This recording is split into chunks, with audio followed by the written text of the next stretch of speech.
Welcome to Pindar Poetry. We hope you learned something new. In this video, I will show how to hide Truecaller last seen, updated.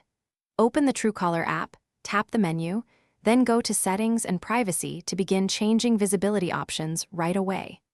I'll walk you through each toggle and what it means for your contacts and strangers.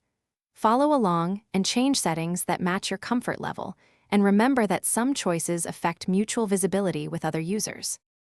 Open Settings, then Privacy, and find Last Seen to control who sees your activity. Tap the option and pick Everyone, Contacts, or Nobody based on how private you want to be. I'll explain how each choice affects mutual visibility and message expectations, and how to test the setting with a secondary account or a friend. These quick checks help confirm your change worked across devices. If you're finding this video helpful, please subscribe and like the video. Quick recommendation: the Oala water bottle is leak-proof and keeps water handy during phone tweaks, so you don't have to fumble while adjusting settings.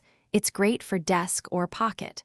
I've linked it in the description along with other deals, so check there if you want one. Thanks for the support. Now let's get back to the video. If you want extra control, try airplane mode briefly when opening the app to prevent immediate status updates, and always check for app updates to ensure privacy features function correctly. Logging out and back in can prompt settings to apply if they seem stuck. I'll also share a simple test method to confirm your last seen setting is active, so you can be confident your privacy choices are honored. Thanks for watching. Consider subscribing if we helped you.